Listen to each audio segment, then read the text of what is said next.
And as Ted said, he can't come tonight, so he sent Ted with Skipper Ted to come along and tell you all about things.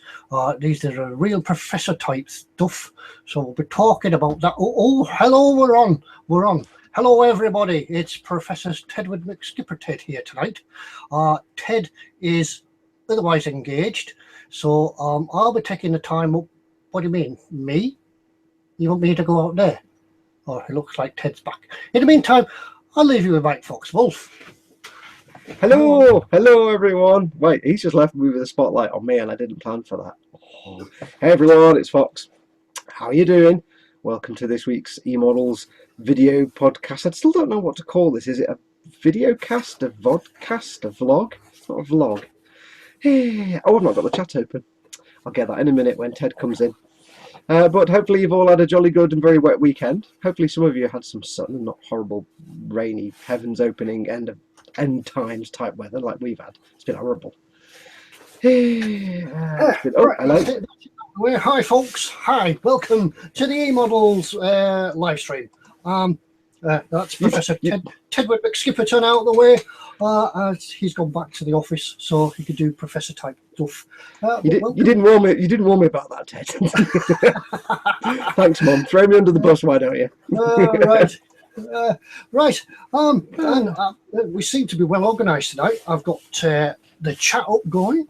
I've got other things all sort of set up as well. We've got what's in store tonight. We've got pre-roll comedy and everything as well organised. Yeah.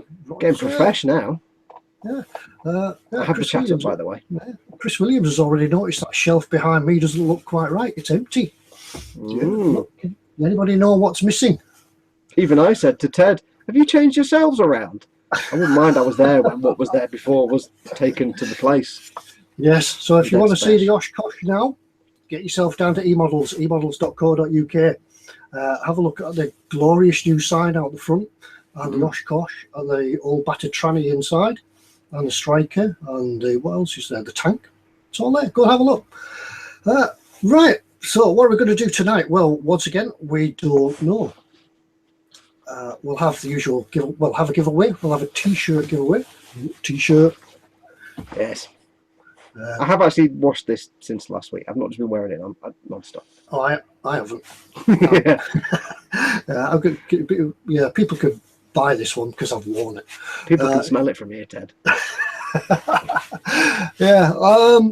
So right, we're off. We're up and running. What have we been doing this week? Have you been doing anything this week, Fox? Me?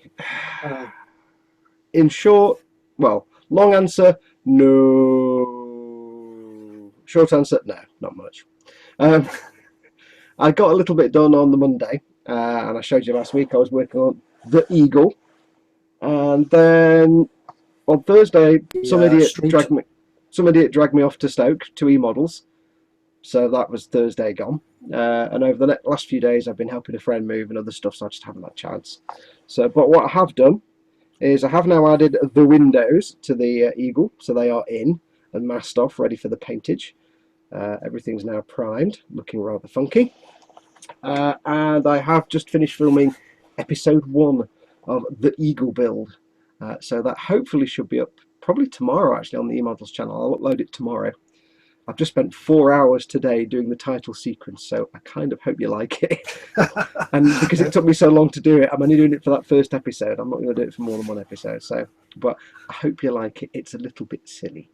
But no, I haven't done much this week at all. Oh, and also, there was an unfortunate moment. I went to my local Warhammer shop and there was spending of money and things. So yeah, there was that. Right. As for me, well, I too went on a road trip to eModels. Get your words out, Ted. Yeah. What are you thinking, lad? I forgot where I went. Yeah, where did I go? Yeah, I went to eModels. Yeah, we came back with loads of stuff. We'll have a look at some of the stuff that I got later.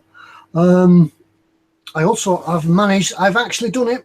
Yep, folks, I've actually done it. I've actually finished the control room for the submarine.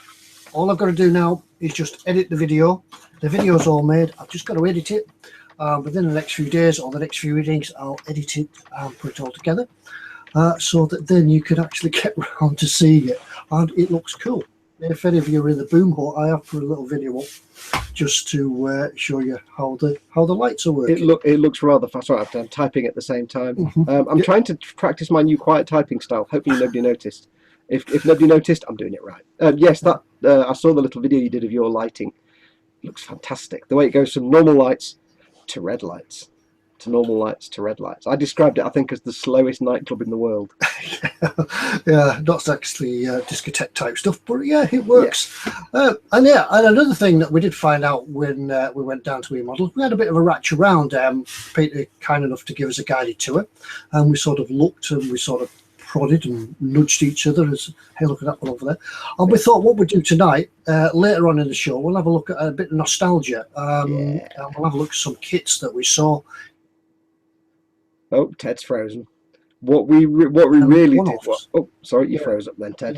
Yeah, what Ted means about us having a bit of a ratch around is, as soon as Pete went into the back office to do stuff, we went on a rummage, a right old rummage.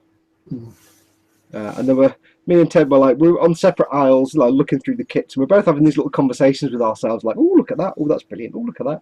And you could just hear Pete, mate, in the background in his office just giggling to himself, while me and Ted are just like wandering around like kids in a candy store.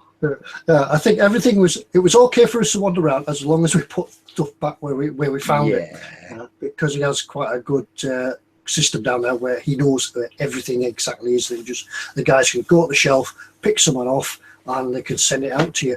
We did try, we did have a look at live streaming from there, but it just wasn't feasible to do. The signal was a bit pants, and the guys in the store were busy anyway, so we were kind of getting in the way. So and just to relate to somebody just made a comment.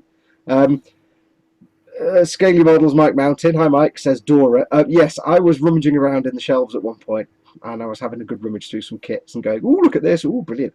And this little voice from the back office, from where Pete mate was sat, said, "So, Fox, do you think you'll ever do that Dora railgun then?" And then there was like a long pause, and then he went, "Okay," because I didn't reply. I was like, "No." Dora is huge. It's our ongoing joke, actually. One of us will build it at some point, but when and where once we're in the lottery and we get a huge space to build it in, we will actually build it. Questions for tonight. Unfortunately, my phone doesn't seem to be working properly.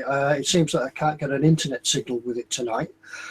So if you do have any questions for us tonight, other than the ones that I've already picked up, and we'll try and answer them shortly, just put your questions down into chat, and we'll try and answer them from there. Also, how is my quiet typing, by the way? Has anybody spotted it yet? It's loud. Is it? Yeah, we can hear it. Oh man, I'm doing all the delicate typing. I'm typing really slow and everything. Yeah, one finger at a time, very slowly, please. Ron Mack, on that note, we've got the first question. Ron Mack, of course you can ask questions. Is that the question? Can I ask questions? Can I ask a question? That's dead easy, that one. I can answer that one, dead easy. Yes, if you've mailed a question into Ted, put it in the chat as well, if you're in the chat. Very quickly while I remember. If you're watching us on eModels.co.uk, hello, at any point during the video, you can click on the little YouTube icon down here, which is down below my finger somewhere, and that will take you to the YouTube page for this video, and the chat is on there. So if you want to join in the chat, click the little YouTube icon down here, and you'll be whisked away to the YouTube page where you can join in the chat. But if not, have fun browsing through the store while you watch. Spending is what I meant to say, not browsing. David Barker says that's what happens. I can't get an internet when I live in a one-wheel town, and Tintoweb when you can't get internet on your phone. Yeah, it's because of all these hills. There's hills on one side and the sea on the other, so we just can't pick up an internet signal. That's because you're up in the lakes where there's just What I do when I'm at work, people could be chatting away to me on the phone, but I've sort of got a bit of downtime, and as the boat sort of hits a certain point on the lake, internet just vanishes, and then it's only about another 4 miles further on until it comes back again for about 2 minutes and disappears again till we come back.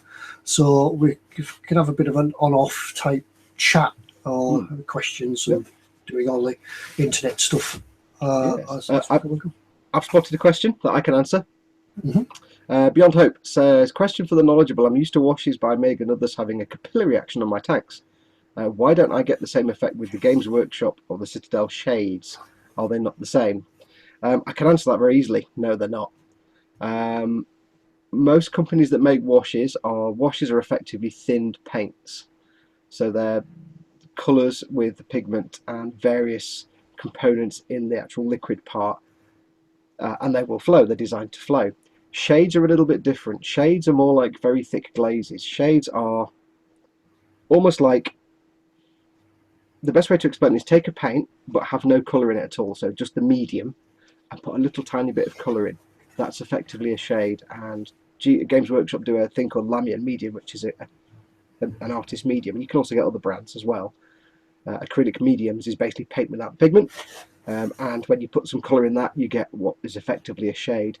Shades are designed to go into the recesses but also stay on the surface. They're more like very thin paints, but they don't lose the way that paint works. If you just thin a paint, then it's a wash and it goes into the recesses, and surface tension breaks it away from the flat areas. With a shade, it doesn't have that surface tension as much, so it will stay on the flat bit. So yes, a shade is kind of a different thing. You can thin it down. You can thin a shade down with water or thinners, but shades are kind of unique. Yeah, as you were saying there, it will go into the recess, which also indicate it also works on what your base is painted in. If it's varnished or if it's a smooth surface or a rough surface, it'll also act on the surface itself. Yes, but it won't kind of pull itself into the recesses and away from the flat surfaces like a wash would, because a wash is designed to have less surface tension. A shade is just paint with no colour and then a little bit of colour added. So you can actually make your own shades. And I'll actually be doing something very similar on the Eagle build. When I paint the figures, I'm going to be sort of making a shade using the Lamian medium, because I haven't got any acrylic thinners, acrylic medium, and then some of the game colour paints to make my own colours. So I'll show that. I'll kind of explain more about shades and that kind of. It's more like a very thick glaze. It's not really a wash, but you can thin it down to make it a wash. Yeah, cool. It's kind of hard to explain, really. I kind of have to show it. I'll try and show it on the video. Sorry, I've just lost the chat a moment. I'll just get it back a second. Scott Sutherland says, Fox, have you got your bags packed to come and spend your days to getting photographs of Odo? Lol. Scott is our follower who lives in Orkney, not the Orkney's Tedward. I've told you about that. I've told him, Scott. I've told him off. And I absolutely adore puffins. Puffins of many places live in Orkney as well as other places. And Scott sent me a little puffin on my keyring as a gift. So I called it Odo because it kind of looks like Odo. So all puffins are called Odo to me. And he showed me a job vacancy going in Orkney to go and photograph puffins. And I'm like, woo. Oh, it can't be a bad job. That is a job description, photograph puffins. I don't know if it was actually a paid job or just a, hey, if you're coming to Orkney and bringing a camera, please can you take lots of pictures of puffins. But the only downside is, of course, you'll be stuck on the side of a hill on a cliff with 1,000-mile-an-hour winds in the rain. So there was a downside. Yeah, and that's the summer. Yeah, that's the baking heat of summer, that one. So yes, every puffin is now called Odo in my brain. Yeah, Beyond Hope says Newlin oil and Reichland flesh shade, and he doesn't know how to use them. Yes. I always thought Newlin oil was something that bikers put on. Yeah, Ted. It's Nuln oil. Nuln's a place apparently. No oil. Yeah, the best way to use shades Beyond Hope is you can use one or two ways. You can either slather them all over the piece. So if I was painting, let me find something. If I was painting that and I wanted to darken it but have darken the recesses, normally you do a wash. With a shade, what you do is you cover the whole. You can do one to two things. You can cover the whole thing in the shade, one or two layers, and it will darken the whole piece. And then what you do is you go over the flat areas with the original colour that was underneath, but leave the paint away from the recessed areas so you get the shading in the recesses. Or you can just very carefully work it into the recesses with a fine brush, like a wash, but you're actually doing it yourself. You're just putting it into the recesses. And that's how you kind of best use them. Pop along to... I was about to say something, I won't say that. Yeah, there's plenty of places on YouTube you can find how to use shades and things like that. But yeah, they're like washes, but not really washes. You can also, if I'm doing a metallic part, I found if you do your base metallic colour like silver, and then do 2 or 3 washes of Nuln Oil, and then just do a dry brush highlight with the silver colour, it looks fantastic. And you can use the different shades to get different colours. Right, I've got, sorry, I'll get a bit carried away. The questions that I have managed to get on my phone is from Paul Stewart. I think he's asked this question in the Boom Hut today. I did see it earlier on. I'm not sure if he got a suitable answer. But he wants to build a smallish 1/35th scale water tower. And he wants it to put it in a diorama. Any ideas what he could use to scratch build? What he could use to scratch build a cylindrical portion? We'll probably think, we did discuss this earlier, we're probably thinking he's building an American style water tower. Is that right, Chris? I think Chris is in the airport. He's gone again. Ted's on a really ropey connection tonight, I think. Yeah, I think it's must be something to do with the internet. It's really messing about tonight. Yeah, we're kind of working off the assumption he's making an American style water tower, really, weren't we? And I didn't realise it was 1/35th scale, so my brilliant suggestion that came to my mind immediately when you asked the question was like, oh wait, that might not work. I don't suppose water towers come in any specific size. Different manufacturers and different people will build different size water towers. I mean, when I think of a water tower, because the 2 options I suggested when we were talking about it earlier was, if it's a kind of Warner Brothers style water tower, if you know what I mean, like the Warner Brothers title sequence, yogurt pot maybe, some kind of yogurt pot, that kind of, or even something like a ramen pot. Get a proper Japanese pot noodle ramen pot, little round ones, and make a roof out of plastic card. That's that kind of Warner Brothers style, and use some plastic card strips and evergreen strips for the sort of the supporting frame. If it wasn't 1/35th scale, if it was like something small, like 1/72nd scale or 144th scale, my first thought was, for the more rounded ones, use the plastic thing out of a Kinder Egg. Yep. But I don't know if that would really work in 1/35th. Yeah, Paul Stewart is in chat, and he says it is. We were right. It is an American style one. Yep. What I could think of, you can actually, going on that Kinder Egg suggestion, you can actually get big novelty size Kinder Eggs. Can you? You can, yeah, I've seen them. Maybe you'd have to might search for one, but it's easy. It's going to be easy enough to build one. If I was building one, I'd probably start with some. I could just find it without pulling all the wires out, spin around. Evergreen strips or something like that. Yeah, I would start with a sheet of styrene. If I can find it in here, hang on a moment, get it out. This is about 30p from a local hobby store. Just roll it to the size you want. What I would probably suggest you could do is cut out some circles. Cut out some circles so you've got the solid bit, the bit that comes out of there. I like the way you just happen to have a circle cut out ready. Just by pure fluke. I've got pieces of everything. Cut out the circle so you've got something to form this card around, and then just form it from that and build it from there. And you can build it any shape you want. Once again, go to YouTube. Go to Google, look up some water towers. I bet you find the size you want. I mean, if you make yourself a cylinder like that, and then if you want that kind of curved top, what you can do is, at the top of the cylinder, if you just fold it normally, it's going to make kind of that shape. But if you cut it into like triangles, you can sort of make a polygonal dome, and then you can either, if it's thick enough card, you can sand that down and use fillers to round it off. But it's a lot of work, but it can be done. Mathematical, yeah. I would find a water tower that you think that's easy to build, and build that one. The other thing, of course, is just to go onto the internet and look for a 1/35th scale water tower. Somebody will make one. I found a 1/72nd scale Persian rug. So there'll be something out there. I did see somebody in the Boom Hut say that railway modelers might have something. Yeah, that's true.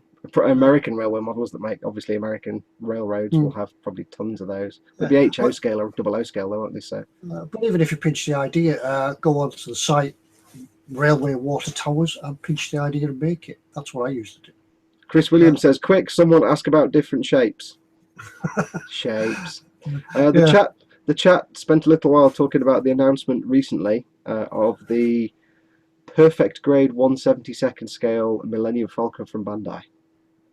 We won't really go into detail on this because obviously it's not something that's going to be probably easy to get in the UK at all, not just at eModels, but anywhere in the UK. My current understanding is it's perfect grade and it's going to be released as a normal perfect grade, so it's available in the Asian territories from Bandai. It should be available in the US through Bluefin, so normal people that stock those kind of kits. I've not seen anything suggesting it's P Bandai or limited edition or anything like that. So basically, you'll find it on Amazon eventually, and there'll be there'll be places in the UK to get it where you'd normally get your Gunpla from. So yeah, it's quite exciting though. 1/72nd scale Millennium Falcon, and it's Bandai, so it'll be incredible.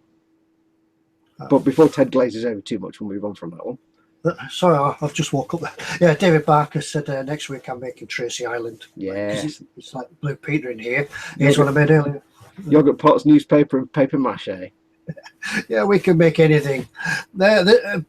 Before we move on, Paul Stewart did ask a second question. Quite an easy one to answer, really. What's the best glue for resin kits? Our old favourite, super glue.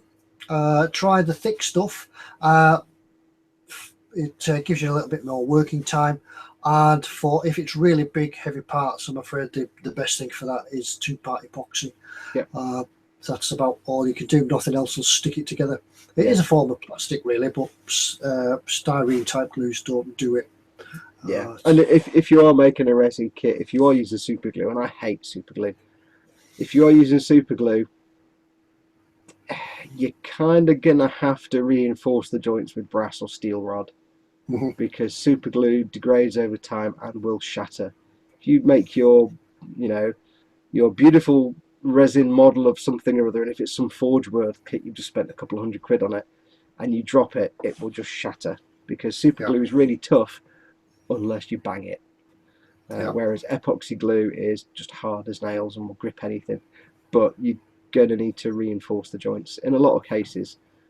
Where it's just two flat surfaces glued together, say you've got something here and that's stuck on the side. If that was super glue, that could eventually just come off or be knocked off, so you'd need to put a rod between the two just to reinforce it. There's just no shear strength in super glue at all, so as much as you can, try it with epoxy resin. You can get double mixed tubes, so you just squeeze the equal amounts out, mix it together, and glue it. Yeah, it's good stuff. Good stuff. Epoxy, fiddly to work with, but it is very, very good. Yeah. Got a question there from Chris Williams. Says, how much more U-boat is there? All of it. All of it. Let's have a look. Hang on a moment. I'll get the bits. I can't find it. While you're having a quick look, I'll just relate to a question Chris Williams said. But you said eModels can get anything when we're talking about the Bandai Falcon. Bandai is a bit different because Bandai aren't allowed to sell their Star Wars stuff outside the Asian territories or outside the US territories. Revell has the license, so Bandai can't technically sell it. So if Pete Mate or Gav Mate were to call Bandai and say, hey, can we have one of our customers wants a perfect grade Falcon, can you send it? They'd be like, no. And if they could get one, it's very expensive. So yes, Bandai's a bit of a different case for getting hold of anything. So yes. Yeah. Carry on, Ted, sorry. No, I was just, I've found the plans. Here they are. Right, what have I done? I've done that bit. You see, I've done that bit, and that bit.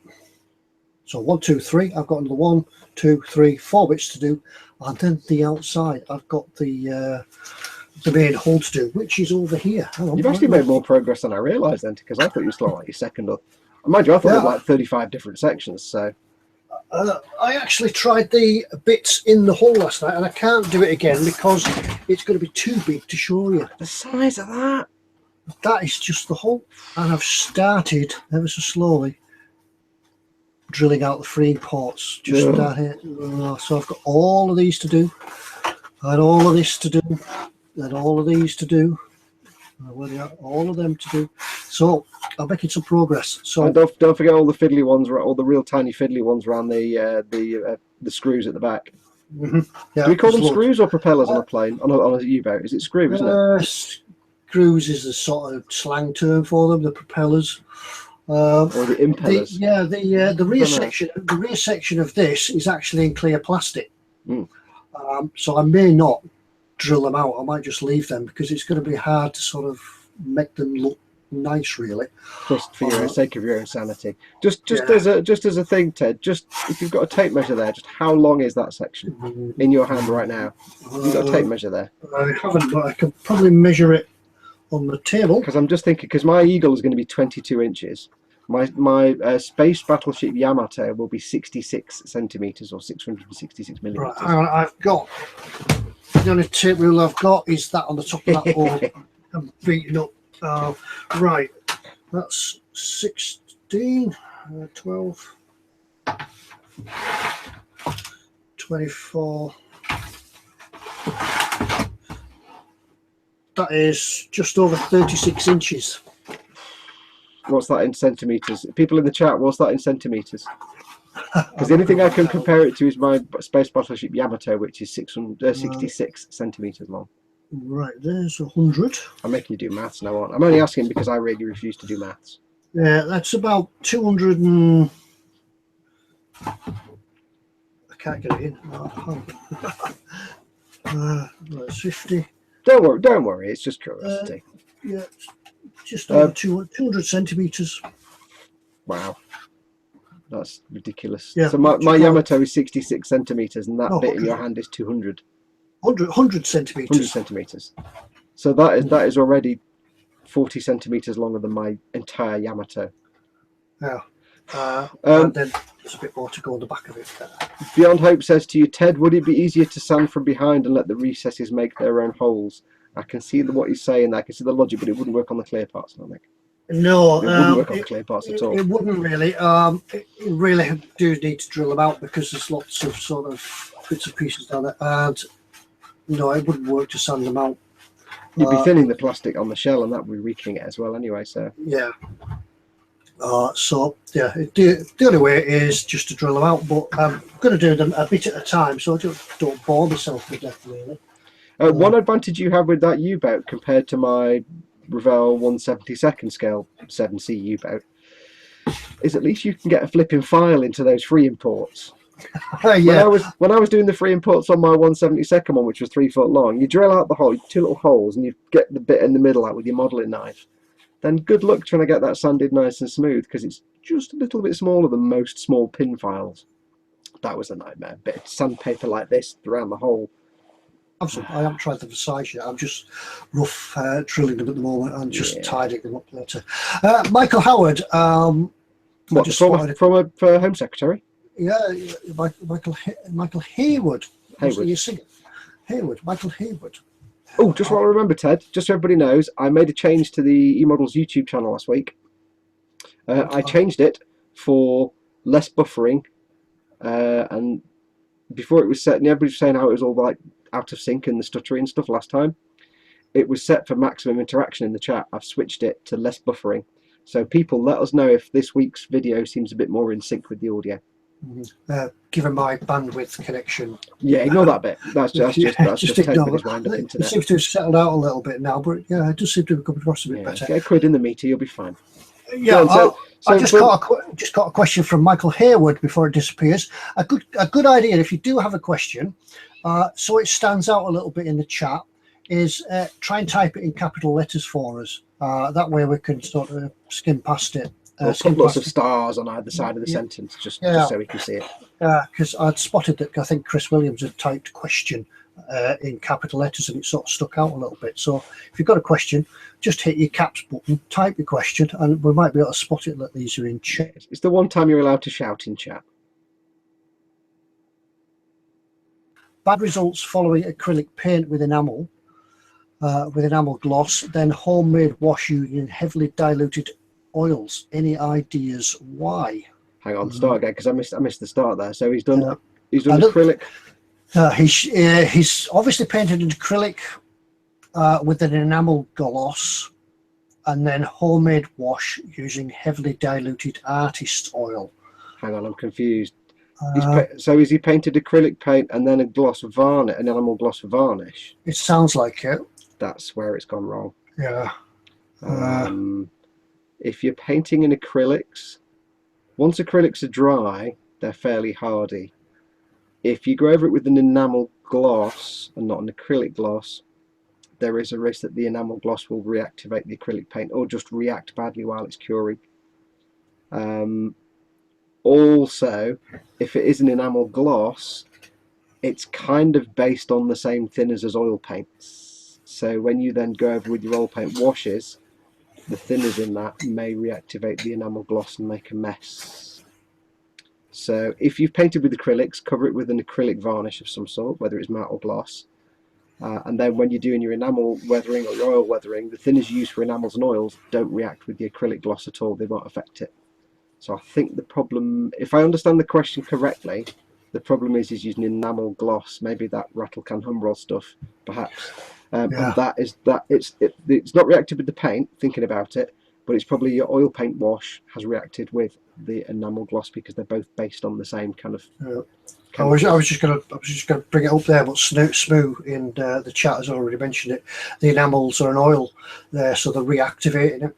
Yeah. So that's probably. So really, whenever you're using a varnish, the best way to think of it is, I can't think of an example when I can't think of a situation where I would ever need to use an enamel gloss or matte varnish. Never ever, because I don't paint in enamels. I'm always painting in acrylics, so I always varnish with an acrylic. If you paint in lacquers, so you're using, say, Mr. Colour paints, some of the metallic paints or the lacquer paints, then you can still varnish with acrylics, or you can varnish with lacquered varnishes. But it's only really if you've painted with enamels that you want to then varnish over with enamel varnish. Other than that, I don't see a use for enamel varnishes. Yeah, I think we've answered the question. It's just said thank you very much. It was the wash reacting with the gloss. It darkened the whole thing. I've got a real itch in my ear. Sorry, hang on. It's not very pleasant to me to see, but I've got an itch on my earlobe. Yeah, it's yeah. Paul Stewart says question o'clock. Go on then, Paul Stewart. Question o'clock with your question. O'clock. You could have put the question after question o'clock, and we wouldn't have to wait for you to type it because the chat will move 10 pages now. You didn't plan that very well, did you, Paul? Type faster. Come on. Come on. Yeah, I'm waiting. Everybody's waiting. Is there a good resource for instructions online? I've lost some. Right. I don't think there's any online. But however, if you're a member of the IPMS, International Plastic Modeler Society, it only costs a few quid a year to join, and you get into Telford for free. They do a decal banks, water slide stickers. They do a decal bank, and they also do an instruction bank. I did think that somebody had set one up independently, but I haven't seen anything about it for a long time. Really, if it must be a brave man to set something like that up to set up a library of instructions. But yeah, have a go at the IPMS. They might be able to help you. Yep, some manufacturers as well do actually offer copies of their instructions, so do have a good Google on it. I think Revell possibly offer downloads of their instructions if you go to, I think I've done it before on the Revell Germany site, so revell.de, or is it Revell GmbH? Just look at Revell, you'll find their website, the German website. They offer, I think they offer instructions. Tamiya, there are a few websites that do Tamiya instructions. There's quite a few websites that just have lots of instructions, and if you're building Gunpla and Gundam, their websites like dalong.net, DALONG.net, I think. They do lots of scans of instructions, and they actually do instructions scans in English with translated into English as well. So if you're building Gunpla or Japanese kits, they may have English versions of the instructions. And another idea might just be to go on the Facebook pages. There's millions of groups out there, and just ask somebody, because these days it's easy enough to scan and just email them across. Just ask around first, see if anybody's got them, rather than trying to find a supplier of individual instructions. When I was doing the transit van, I was using the Tamiya rally car equipment set thing for the trolley jack, and I couldn't find the instructions. So I went into the boom hut and said, has anybody got a copy of these instructions? Because the only ones I can find online are really pants. And a few people posted up some screenshots of the relevant part of the instructions. So yeah, ask around on the interwebs first. You pointing at me there, Ted? You pointing at me like that? Sorry, I was just waving at the camera. It sort of went out as focus. And I found that by waving sometimes at it, it fixes it back. That's the Guinness, Ted. That's the Guinness working through. Yeah, so as John Crocker's just said, yeah, IPMS, International Plastic Model Society, if you really get stuck, those guys could help you out. He actually says it's a 1/35 20-foot shipping container. Basically, it's just a box, but no idea what to do with the greeblies.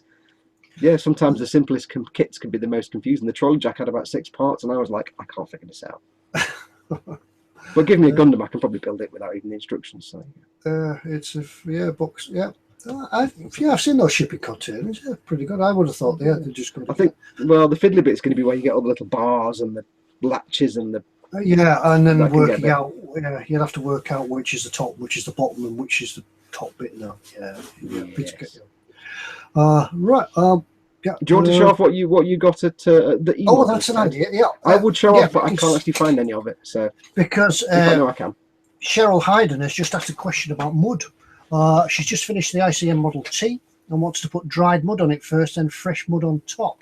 What's the best way to apply mud? It's a third model, so easy techniques, please. Yeah. I think you've done more mud than I have, Ted. I can give my method of dried mud and dried dirt, but you've done more mud. That brings us on to.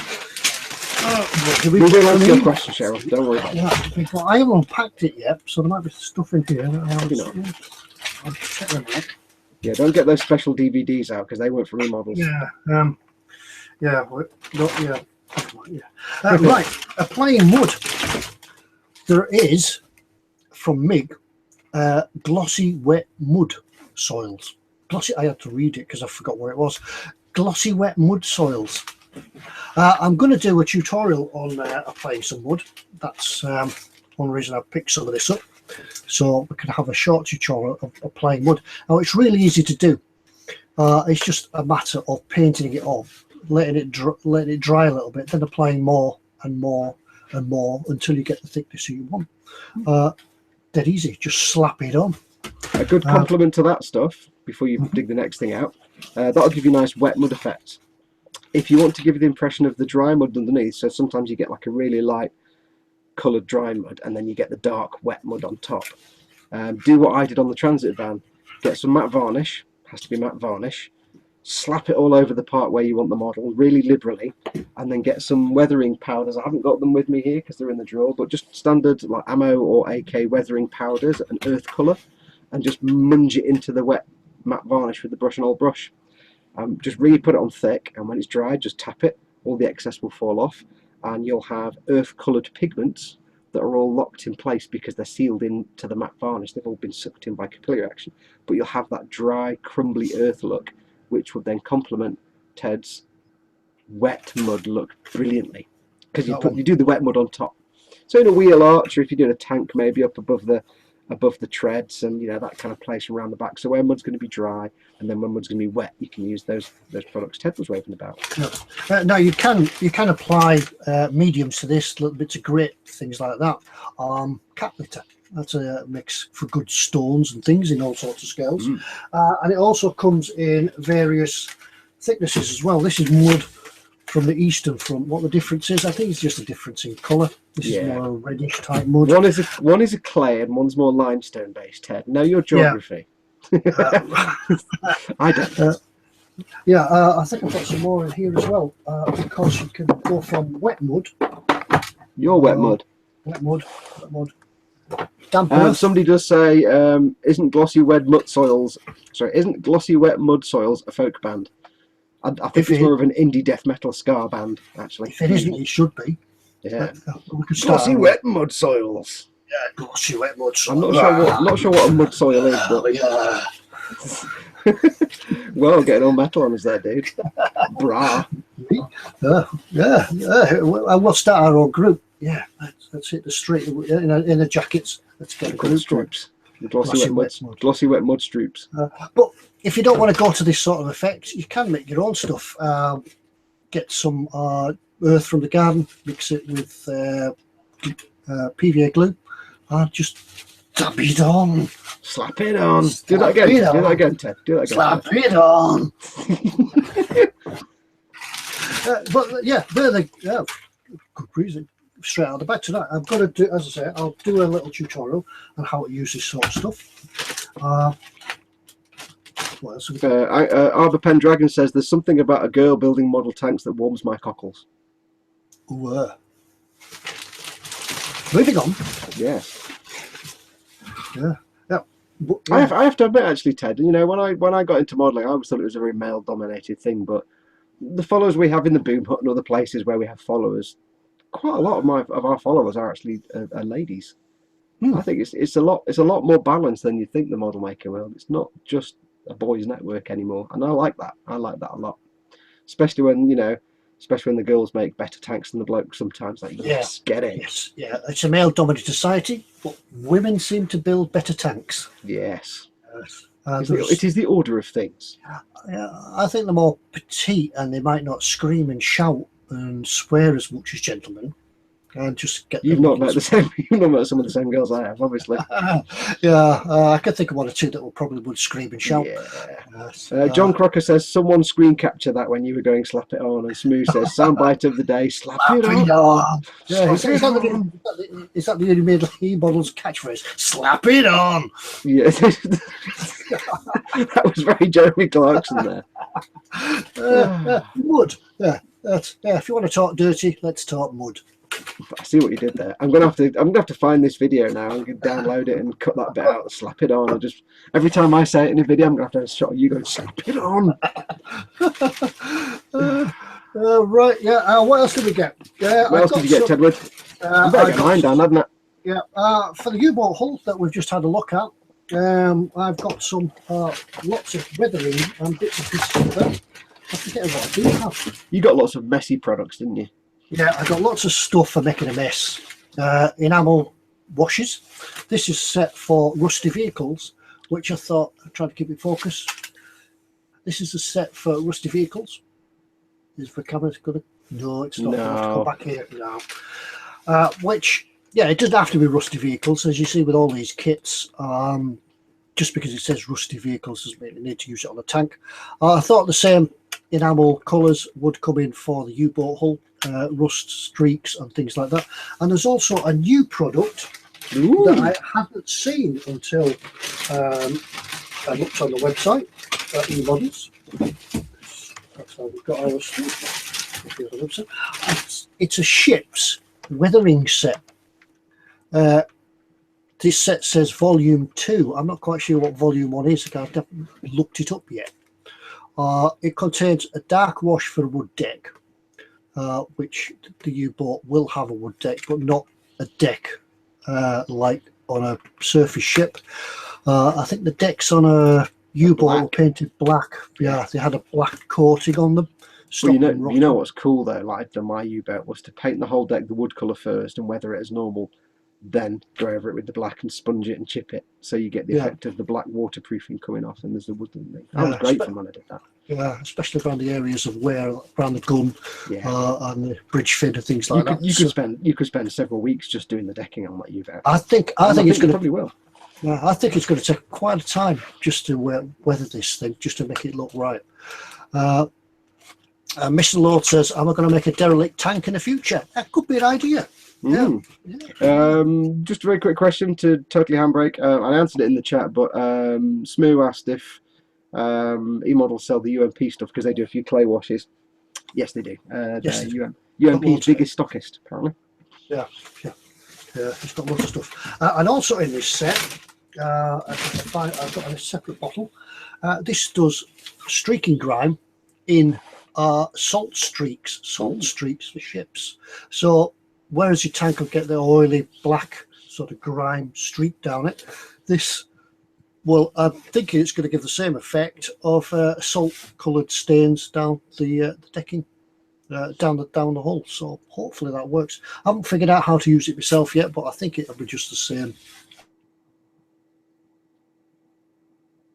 He's gone again. There we go. Green. Green. Scum. Slimy grind dark. Slimy grind. It sounds like that stuff from a certain GW shop, doesn't it? Slimy grind dark. Yes, it's a Citadel paint. Yeah, give it a bout of emeralds, of Emperor's Children, then a quick wash of Null, and then some slimy grind dark. Slimy grind dark. Yeah. That's for your scum lines and so you can slap it on. Yeah. So so that's I'll be doing that sort of around the waterline. That could be an idea for doing using that. So I've got some of that, and then just some pigments for rusting and streaking and things like that. Well, pigment fixer. And some, the rest of the bottles are just some pigments, just rust type pigments, just for, because it's a bigger scale, not as big as 135, but because it's a big boat, I could give some texture to the rust, rather than just sort of try and colour it. Anyway, I'm waffling on, but that's what I got in my bag of bits from eModels. You like big boats, and you cannot lie. I like big boats. Oh, I got some of this as well.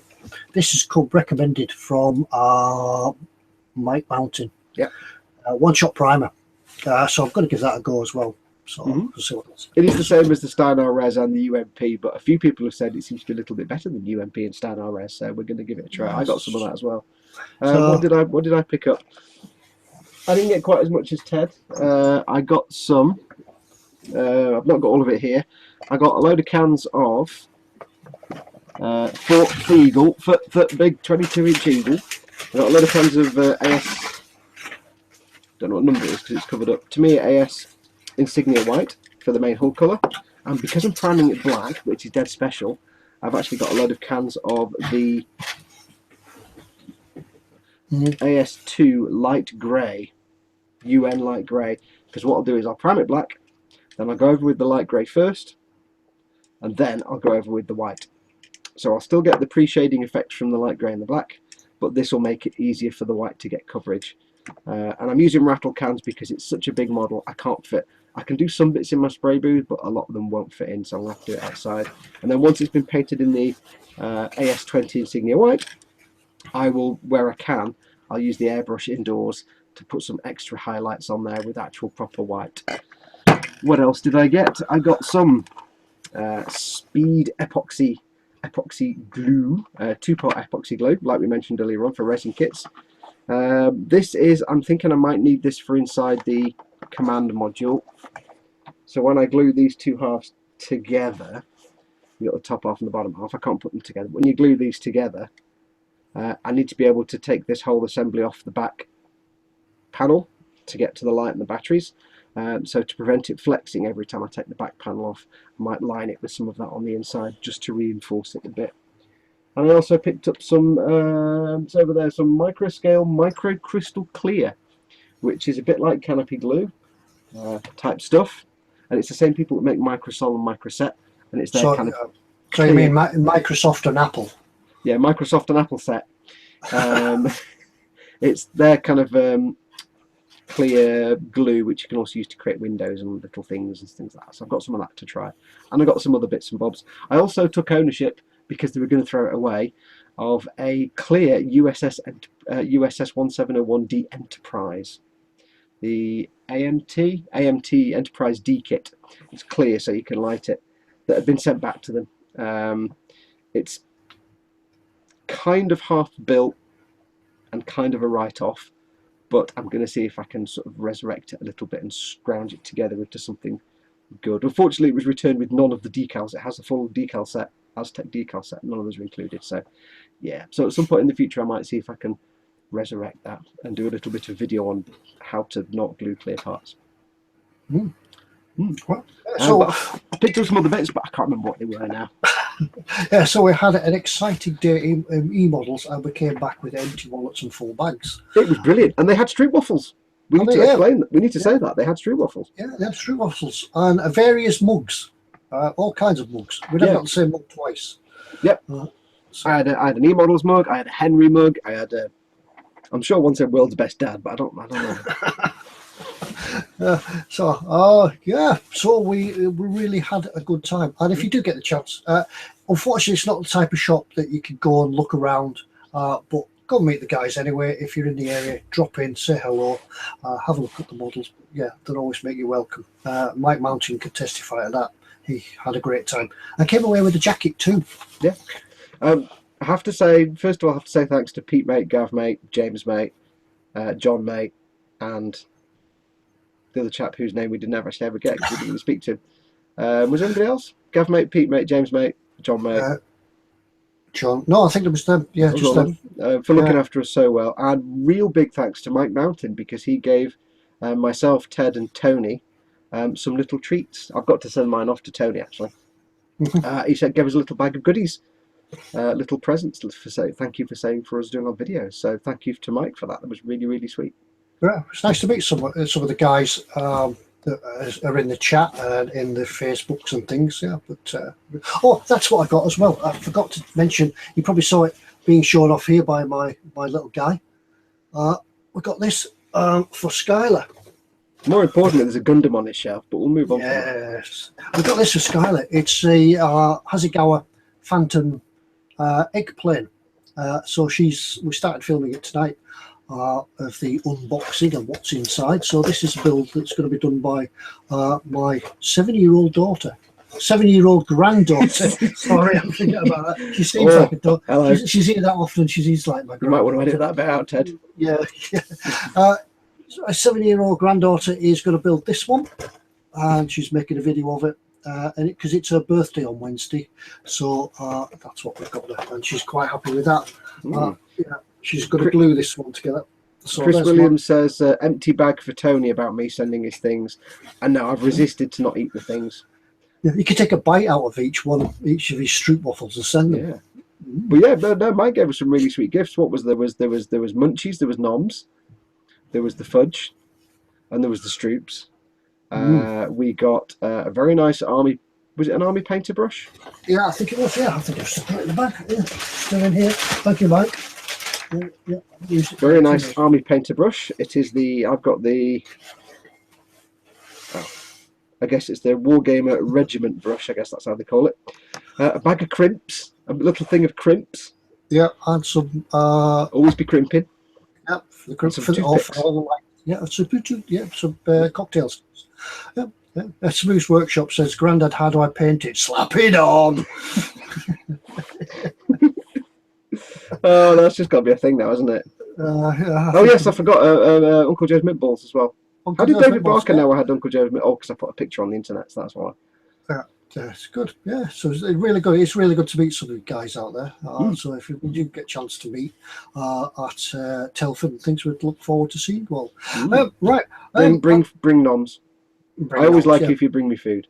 Bring food, yeah. You can spot us. We'll be the ones in the jacket and the t-shirts, and things like that. Yeah, I'll be the one with the sweet hat. I'm gonna have to wear this. So I know that we've had 1 or 2 people asking about the jackets, and they are available via special order though, because they're not on the website. So you need to send if you do want one. They're not cheap. They're not cheap. They're not cheap. They're proper Helly Hansen jobs. Well, these are anyway. So if you could think of a brand as good as Helly Hansen, and you do want one, you'd need to send a contact to eModels and ask them about the availability of them. Yeah, they're kind of made on demand, and they're not always possible. It's not always possible. They might say, "Yeah, we can't get it right now." So, if you do really want one, just drop them a line. They might be able to sort one out for you, but it's not guaranteed, and it's not cheap. Yeah, right.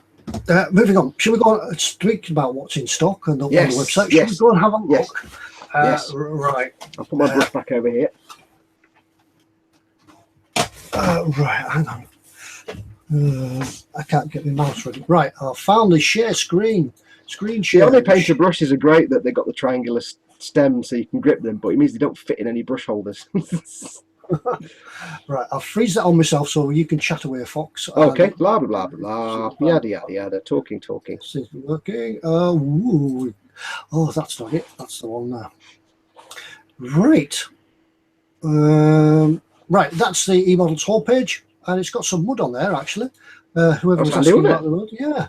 It's a new formula, and I think Ammo and Mick are actually putting out some videos at the moment. There's some are coming through on my feeds at the moment that they've put some new videos out for the stuff that they're making. Right, let's have a look at what's in store and what we've picked out for have a look retro this week. We're going retro this week. The chat needs to devolve into talking about 70s and 80s TV, basically. Now, we all saw this last week and it went down a storm. Oh, God, so much, in fact, that it sold out the following day. It's gone. Yeah, it was gone. So the guys have gone out and they've got in touch with Revell, who actually, to be fair to them, do seem to do some reasonably good cars. Yeah, I may mock them, but they do good car kits. It's just their sci-fi stuff is a bit. Yeah, and as I think we commented already last week, that it's in 1/25th scale, so it's probably a rebox from somebody else, because it seems to be an American type scale. That crazy Americans. Yeah, so crazy Americans, but yeah, real sort of nostalgic. Got to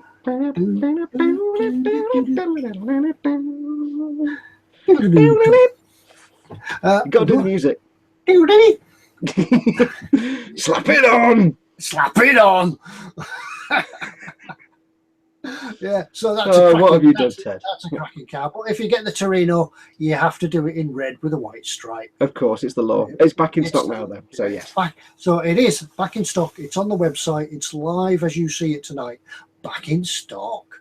Right, the next one is this one, and some of you may recognise where this is from. Looking back to our days. TK's happy now. TK's like, yay! This is one for TK. Anybody recognise the Grumman F14 Tomcat? Where did that appear? Danger Zone. Remember 1980s theme, folks. Yeah. That's the only words I know from that song. Right. And the only bit I know from that film because I watched it on the board. So. We picked this one. There's lots of Tomcats on the eModels website, but I picked this one because it's a Tamiya one, and you can't really go wrong with Tamiya. Tamiya are awesome. Yeah, right. So, well, yes, there's TK. Please, there's TK. TK's walk up. Yay! Yeah, right. Yes. I'm not sure what "pleen" means, but so, TK's woken up and he's typing made-up words. Brilliant. I'm thinking it must be about 1989 Top Gun. 87, 88, 89, must be about that. It's really got old now. And I understand that they're making a second one. Mr. Loth says, oh, good God, my dad built that in his early 20s. I need it. Oh, sweet Jeebus, I need that. Yeah, well, look. Funnily enough, we know a store where it's in stock right now. Yeah, look at the detail. And that's the thing with the Tamiya kits. Even their older airplane kits, they're still awesome because Tamiya is just always awesome. It's very rare you do find them, but it's very rare you find a bad Tamiya kit. They always play their best game. Yeah, swing wing. So you can display. Swing wing. Yeah, swing wing. Yeah, and if you've got the skills, maybe I probably would think there are some decals out there that you could convert this to look like the Top Gun aircraft. Yeah, there will be third-party sets with Goose and Maverick just in the cockpit there. See, this is where you know stuff that I don't, Ted, because I watched that film when I was very young, and it bored me senseless because I wasn't interested. So I've got no knowledge about This is Top Gear then, Top Gun at all. Apart from this Tom Cruise, who I can't stand. I think when you look back at it, then when you look back at it from today, you can think, yes, it's really dated, and the flying scenes at the time were fantastic. But yeah, things have moved on since then. I kind of have this memory that it's the kind of movie equivalent of shoulder pads. Mm-hmm. Yeah, but yeah, there's a bit of a story to it. But I believe there's a new one coming out. Right, let's move on to the next one. Yes. Night Rider. Okay, kid. I haven't got a little red light. I've got a lighter. Hang on, let's try this lighter. Ow, that burns. Oh, the burn. Michael. Hi, Michael. Do you think you're going a bit fast, Michael? Start off, Kit. No, I've had a look in the box, and I don't think Hoff is in it. Somebody said he has gone off for a burger. They probably didn't get the rights to actually reproduce him in glorious plastic 120 whatever scale this is. Nice. Yeah, 1/25th scale, so it'd be a fantastic fantastic buddy for the Torino. I would probably think that the Torino is MPC as well. Maybe somebody already knows Possibly. I think 125th is an older. It's a weird scale considering the norm is 124th. But there you go. Yeah. Ron Mack says that would be cool with the red light going on the front. Yeah, I could do that. Yeah. I have a story to tell. When I was much younger, I just learned to drive, and I've been driving for about a year. And I used to work in an office. Next door to the office was a petrol station. And one day I went to the petrol station to buy some filthy snack food, and there was a Pontiac Firebird, a black Pontiac Firebird. No, it was a golden brown Pontiac Firebird parked up on the side, and on the window it said "For sale, £5,000." This was like 1993, and I'm like, I could afford that. I could buy that, and it looked mint. It looked like it had just been refurbished. I'm like, I could afford that. I could actually buy that. Oh, so I'm dead excited. So I thought, I've got some savings. So I ran back to the office and got on the phone and phoned my insurance company and said, how much would it cost me if I bought this Pontiac Firebird, 1978 Pontiac Firebird, for £5,000? How much would it cost to insure it? And he went, £5,000. I went, I'm not buying it. I've only been driving a year, so I'm like, oh, sad face. Sad face. Yeah. Plus the fuel was cheap those days, so you could probably afford to run it. Yeah, that's true. Yeah, because it would have had an engine in it the size of a truck, no doubt. Yeah. Michael Hayward says Street Hawk. We couldn't find a Street Hawk. We couldn't find a Street Hawk, nor could we find an Airwolf, unfortunately. No. We couldn't even find a Bell 222. No, and we did look for Manimal. There's nothing out there for Manimal. Sorry about that. No, sorry, guys. Manimal. Oh God, dear God. Well, moving on from that one to another car is Polar Lights this time. This is Back to the Future 3. I was about to sing the theme tune, and I've just forgotten it completely. Can't remember the theme tune for that. That's Great Scott! I'm just singing Final Fantasy themes here. It's just wrong completely. Great Scott! Great Scott! Marty! Remember the days of the hoverboards? And, yes. The kids are going around on them now. Time machine. Chris Williams says Blue Thunder was on the London Bridge at the weekend. Nobody likes Blue Thunder, Chris. Stop talking about it. Nobody likes Blue Thunder. It was pants. It wasn't Airwolf. Airwolf was good. Blue Thunder was. Blue Thunder was like. I saw. Nobody likes Blue Thunder. Even though it had Roy Scheider in it, or whatever his name was. Nobody likes Blue Thunder. Yeah. Nobody's listening. I'm not sure what this kit comes with, Smoo. I'm not sure if it comes with rails, but it's once again 1/25th scale. You could have a whole desk full of these, couldn't you? Yeah, impress your friends at work with your desk full of 1/25th scale. Ron Mack, we couldn't find an 18 van either. There you go. We have to go off what's in stock at the minute. So. Yeah, TK says Polar Lights. Yes, it is snap fit. But it's the only one. There are a few of these in stock as well, of various sort of different types, and most of them are snap fit. But hey, could glue together, paint them up, create them. Have a look around. There'll be slight variation between Back to the Future 1, 2, and 3 anyway. So I think there are different Back to the Future kits, and I think there's just a normal DeLorean kit as well in stock. So have a good rummage around on the website.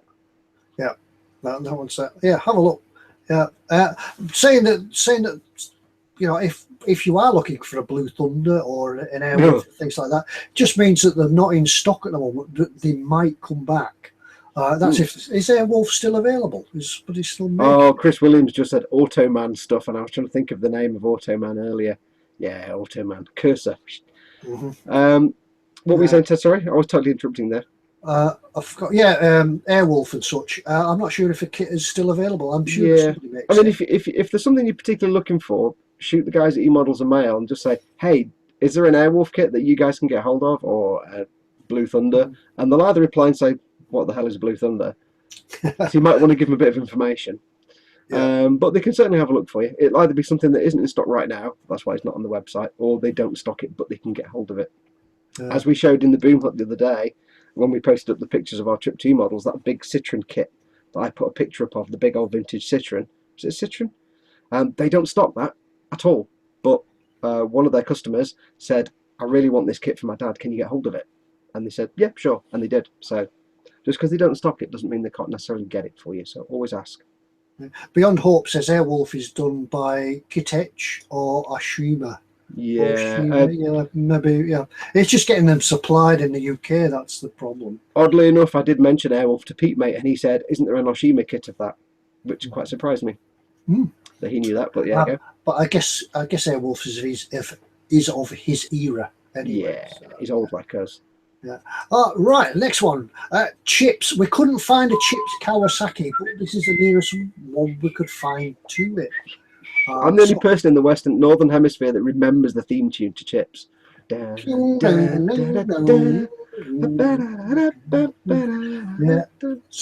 What were the guys in Chips called?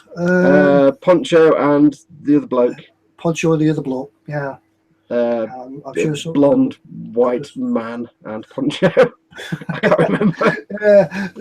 Yeah, you used to see them riding along the Californian highway in their T-shirts. Yeah, which was real sort of bike safety for everybody else. Yeah, just riding in T-shirts. Michael Hayward says Kawasaki. You mean Moto Guzzi? I don't know. I thought they rode Kawasaki's. Maybe later on in the series they changed the Moto Guzzis. But once again, I always thought they rode Harley Davidsons, but they never did. Yeah, that's the irony of things like Chips. It's the most American police show you can imagine, and they rode Japanese motorbikes at a time when Americans weren't happy with having lots of Japanese cars taking the American cars out of the equation. So it's quite ironic in a way. Yeah, Ron Mack says down there, Chips was a Kawasaki Z1P and a KZ900. Yeah, I'm sure they rode Kawasaki. I'm not. Yeah, Old Boy says Moto Guzzi. Yeah. Yeah, so that they used to do the bike shots of them riding together when they were sat on a trailer, weren't they? Yeah. Arbor Pendragon says, has eModels stopped selling tanks and armour, lol? No, we just like to vary it up, because if we do all armour one week, everybody complains that there's no planes. So if we do planes, everybody complains there's no cars. So we're going to vary it every week. We're going to mix it up. And this week it's a theme all for nostalgia anyway. Yeah. This is silly retro good TV nonsense. TV and film nostalgia. We really did look for a Manimal kit. No such kit exists. No. Right, the next one. There's no pictures of that one either, but it's a cracking model. I think we looked at that before. Again, Tamiya bikes, you can't go wrong with Tamiya bikes. It's an old kit. It's been around for a few years now, but still as good as ever. Right, that one. Oh, yeah, another motorbike. The Bat Cycle. Remember the Bat Cycle? Pow! Zap! Batman 66. 66. To the Bat Cave. That was good. We couldn't find a Batman. Injection molded kit, Batman. Once again, no photographs of it. Reminder that one or two of these models kits that we're featuring tonight, the guys at eModels might only have one or two in stock. So if you do see something you like, get onto the website, click add to basket. Grab the living heck out of it. Because there's some fun. I don't know if it comes with Batman or if it comes with Robin. They probably do. I would guess it came with figures because it'd be a bit. Well, you never know. Yeah. It's polar lights though, so polar lights. Yeah, maybe. But yeah, good old taking us back. The Joker. Who was Joker? It was somebody famous, wasn't it? It was. Chat. Tell us who played the Joker in the original Batman in the silly 1960 series. He had his moustache painted over because he didn't want to take it off, and I can't remember his name. Come on, chat, don't fail us. You're our only hope. Anyway, let's leave the chat to think about that. Cesar Romero, there you go. That's him, yes. And he says, how do you call Batman for lunch? Dinner, Batman. Oh, yeah. Oh, moving on. Wow, back at school, it's 1978 all over again, isn't it? I had to read that a couple of times to get the joke, but never. Oh, really? Oh, dear. Ted. Right. It's not a spaceship. We did look. We did look for an 18 van, but all we could find was Scooby-Doo. I can't do that without making my face expand to ridiculous sizes. You pesky kids! I'd have got away with this. I'd have got away with this if it wasn't for you pesky kids. Yeah, you need the hat and the beard when you say that. It's old man Smithers again. Now this is a really cute kit because it's. If I remember rightly, it's a very simple little kit. I think it's designed for younger builders. Yeah. But I look at this and it just screams craziness potential to me. This one, because I could have so much fun with that. It's dead simple kit, but I wouldn't necessarily have to build it with Shaggy and Scooby in it. But I could make some crazy dumb thing out of that kit. It's just sort of stylized sort of van, isn't it? You could have some silly fun with that. Yeah, looks good. We looked at that picture, but yeah, even plus it gives you the chance of having the conversation. What did you do today, dear? Well, today I painted Scooby Doo. Yeah, the mystery machine. Yeah. I like when they put like a texture lining on the back of the van, because you never see in the back of the van. It does make you wonder what they have in the back of the van. Why do they need a van? Yeah. What did they carry in there that you don't ever see? Well, there was always who was the posh guy and his girlfriend? Fred and Wilma. No, it wasn't Wilma. Was it? Was it Wilma? Velma. Velma. Daphne. Because that's the point. There's like 5 of them, and you wouldn't get 5 people in the mystery machine, do they? Or did they just manage to cram them all in the cab? I think they all sat on the front seat. It must have been one of them American-style bench seats. Yeah, but even so, it's only as wide as a transit van. So how are you going to get Fred, Daphne, Velma, Shaggy, and an enormous Great Dane? Yeah, somebody says you have to put Scooby stacks in the back. Scooby stack. Yeah. Scrappy-Doo. TK says an egg van. Technically, I suppose it would be, because it's the van in the cartoon wasn't quite as stylized as that. It was a bit more normal shape. So that, I wonder if that technically counts as an egg build. I think it does, actually. I reckon it does, because it's even more stylized than the original. I wonder if they're decals as well. If I remember rightly, they might. I've seen one that's snap fit. Is that snap fit? Does it say? It is snapped together. Yes, I think they are. I think they're stickers. If I remember rightly, they're actually big stickers that go on the side. Yeah, we could have some fun with it. Yeah, I know, a comedy version of the knackered old tranny. Yeah, shark mouth. Matthew Birtle says, I bet it was like Cheech and Chong's van inside. Yeah, well, hey, it's Shaggy, innit? Right, moving on. Let's have a look at the next one. We've got a lot to get through tonight.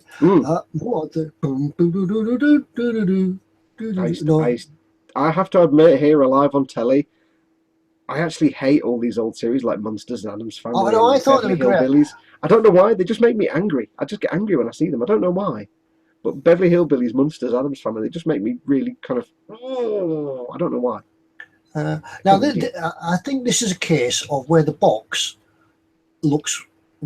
this is a case where the kit looks better than the box. Yeah, you kind of have to ignore the packaging, because the packaging is a bit ropey. Yeah. And there's a whole there was a whole section of these in eModels. They were all sort of like in one area, weren't they? There was this and the Invisible Man. What else was there? There was a couple of others. The Ghostbusters. Yeah, there was a few there. Yeah, there's Dracula. There's Uncle. I can't remember the names in. I tried to avoid watching those kind of series as much as possible when I was a kid. I don't know why. They just made me angry. I don't know why. Oh no, I used to. Grange Hill was the same. Grange Hill just made me furious. I don't know. No, I never watched Grange Hill. But the Monsters was sort of a take on the Addams Family, wasn't it? I think they were different networks type stuff. Yeah. So, well, very nice little. If you're into figure modelling, that's quite an interesting challenge, because all different kind of flesh tones, Ted. And yes, you kind of have to ignore the packaging. The packaging is a bit. Yeah, we don't need to tell you about the packaging. You can see, but the model itself looks pretty good. I like the look of the model. We're doing a lot of Polar Lights kits tonight, but then things like Polar Lights and Mobius seem to do a lot of these kind of odd sci-fi sort of subjects. Right. The next one. Right. This was the only model we could find. This was the only model we could find of the General Lee. Just a good old boy. Yeah. Never meaning no harm. Beats all you never saw. Been in trouble with the law since the day they was born. I'm not going to sing anymore now. There you go. There's a General Lee. If you forgot what the General Lee looks like. I go, boys. Good old boys. Can't beat the General Lee. This is a limited edition, I think, is it? Or collector's edition? Yeah, once again, it's MPC, 125 scale. But we don't know what's in the box. We obviously know the General Lee is in the box. Yeah, we know the General Lee. Whether it comes with like a 125th scale Daisy Duke, flesh tones, Ted, flesh tones again. Flesh tones and shorts. It'd be worth it for the Daisy Duke figure, just to be honest. But there you go. Yeah. Michael Hayward just made exactly the same joke at the same time.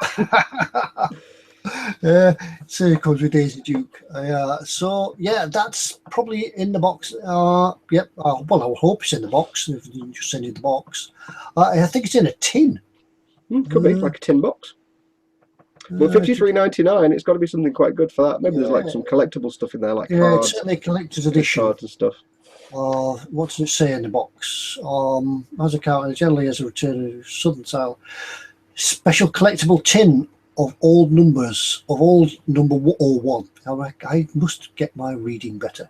Collectible tin of old number 01 that will have your customers aching to get their hands on it, with a collectible tin, moulded orange parts, and a bonus poster feature. Featuring bonus poster feature. Is it a poster then? Featuring America's favourite cousins. Scale 1/125th scale, moulded in orange and clear chrome parts. Yeehaw! Cool. Yeehaw! Yeehaw! So that's that one. So Beats if all anybody, you never saw, been in trouble in the law since the day they was born. so if you do get that kit and you do open it, let's have a look. Send us some pictures. Let's have a look what's in the box. Fighting the system like two modern day Robin Hood. And now somebody's asked for some sci-fi, so there's some sci-fi. You'll have to tell them. You'll have to tell them about this because I don't know. Yeah, so it's not quite as retro as the rest, but it's still retro because this is like 20 odd years ago now. So Terminator 2 is still retro. Ooh. There are actually two kits available in stock. This is the chrome plated version. There is also, if you go and have a look in the space section on eModels, there is just the regular version of this kit, which isn't chrome plated. But there's two. There's chrome plated and not chrome plated, and it looks huge. This is the box I took a picture of in the store the other day, and the box is massive. It's like this big. It's a really big box. Mm-hmm. I'm just looking. Technically, it's a tank, Ted. So I was looking at that picture. It looks pretty good. Weren't you? Yeah. I'm looking at that. So Alex Coutal says, "Is it undergated?" It's not a Bandai kit. I suspect not. But as I say, there is a non-chrome plated version available. I don't actually know if there's any special gating on that kit or any special manufacturing going on, but there is a non-chrome plated version as well. Right. Yeah, moving on. What's next in the box? You see how Ted just glosses over the sci-fi one really quick and skims past it. No, but looking at the box there, I'm just thinking lights. I'm not thinking about lights. I'm just thinking light, yeah, because look, they're meant to flash. Are they meant to flash? I don't know. I don't see why it's not flashing lights as it's a robot. Because beware, robot approaching. Beep, beep, beep. Beware. I think the enormous Gatling guns will probably make you aware there's an enormous robot approaching. Looks fantastic, that though. Right. Yeah. So right. Right. This one, we found this, didn't we? Just by pure chance. Yeah. And we initially thought, wow. Yeah. Now, eModels have one of these. So if you want this kit, snap it up now. It is, if I remember correctly, it was a very, very old kit that was released millions of years ago, before half you people existed. And I can't remember what it was in relation to, but it was just a funny little kit that some company put out. And then when they stopped making it, like in the 80s, early 80s, it suddenly just became so in demand that the value of it went massive. You could find it at auctions for ridiculous amounts of money for no real reason. It's just a fun little kit. And it looks like it's been reissued by AMT. Probably don't think it's limited edition, but it's reissued. And this is the glowing, what does it say it is? Luminous version, I think. Luminous version. Yeah. Yes. But they have exactly one in stock, so if you want it, grab it now. Yeah, the only downside I could think about, well, I think we spoke about this before, the only downside I could think about glowing kits is that you're stuck for painting them. However, eModels do stock Humbrol luminous paints. There you go. But yeah, it is a funny thing. If you're going to paint it, you kind of lose the whole sort of glowing luminous shtick. But then again, it's such an old and kind of classic kit that you might just get it to have that classic kit. Yeah, right. Let's move on to the next one. Sorry, I'm just looking. I've just had a thought of some questions for the giveaways tonight, because we will be doing giveaways. And I've just lost the chat. Let's go back to the chat. Beyond Hope, no, we didn't see any. We didn't see anything from UFO like Angel Interceptors or anything like that. There might be some. I did have a look for those. But And again, on that note, there's just been a UFO com, hasn't there? I don't know if any of you follow UFO on the Facebooks or anything like that. There's just been a big meeting with all the shadow fans and stars and things like that. So that's gone down quite well. I mean, I know Airfix many years ago did an Angel Interceptor little one, which was a bit pants. Let's just be honest, it was Airfix in the 70s. So there you go. Yeah, but there are some kits out there for Yes. UFO. Unfortunately, eModels don't have any in stock. Yes, we couldn't find any in the store. They weren't any on the website, but that might just mean they haven't got any in right now. So again, as always, if you're looking for a specific kit that you know exists, drop them a line. They can probably get it from one of their distributors, not from Bandai, because that's not the way Bandai work. Right, and I think the last one is this one. Where we've got You made the noise and everything. Yeah, but don't forget the doors go shuck shuck. Yeah. I remember did you remember the spoof, the airplane type spoof they did of it, where they went to the door and the door slid open like that, and he's there on this view screen, and then it just opens and he's stood behind the view screen. There you go. These little kits, I love these little kits. These are the little Cadet series ones, and they're little teeny tiny starships. You can get various sets. That I've seen the one where it has the Defiant and it's about this big, and I love the Defiant, but unfortunately nobody makes a good Defiant kit that you want to put your face anywhere near. There is an AMT Defiant that's this big. I'd rather eat my own face than make it because it's a nightmare. But they do a little Cadet series, little tiny Defiant, and they're dead simple. They're dead easy to build, but they're quite good fun because they've got loads of decals on them, and you can have a great time painting them, and they make perfect desk ornaments. So if you've got the kind of boss at work that lets you have little tchotchkes and knickknacks on your desk to personalise it, yourself one of these little sets. Maybe you want the Klingon D7 or the Romulan Warbird or the Enterprise on your desk and get it painted up. They're only simple builds, but they're nice little fun things. Yeah. There is a set with the Defiant, but I don't think that's in stock at the moment. But yeah, I like the Defiant. Smooth's Workshop asks how big they would be finished, and I don't think they're very big at all. No, I mean the Defiant is about that big. You can't see your fox. Oh, you can see me in the bottom down here. The Defiant, if I'm in the collection with the Defiant's about that big. So you're probably looking about the Enterprise is probably about yay big. They're only little tiny. They're 1/2500 scale, so they're not massive. Yeah, the one 2500 and Beyond Hope said, "How would you like those?" And I don't think you could really. Yeah, unless you're Japanese, somebody in Japan could like them. These are just little tiny fun kits. They're not going to be impressive. Put it in your cabinet and show off. They're just little tiny fun things. They're almost like egg planes, kind of silly, but not even as big as those. If you're a sort of a traveller, I know that Ant travels around to visit hotels and things like that with work and things like that. These are great to go in your briefcase and just sort of plod away when you've got nothing better to do after the day is finished and you're sat bored in your hotel room. Ted, would you swap the screen to me a second? Because I forgot people can't see me in the corner even when it's locked to you. I think. I think we've finished now anyway, so I'll stop sharing. There we go. Okay. I'll just go back and flick it over to you. There we go. Right. So yeah, if the kit with the Defiant is about this big. That's my thumb. The Defiant's about as big as your thumb in the kit with the Defiant. So I don't know how big the Enterprise is. Probably about that big. It's not massive. They're not really big at all. They're just little fun things. They're really simple builds, and you can have a lot of fun painting them up. Yeah. Right. So as Michael Hayward says, bigger than that, but smaller than this. Right, I think I'm back in focus now. I'm back with you. Back in the room, 1, 2, 3. Back there was quite a lot to look at tonight. So that's really gone down well. Yeah, I enjoyed doing that. Yeah.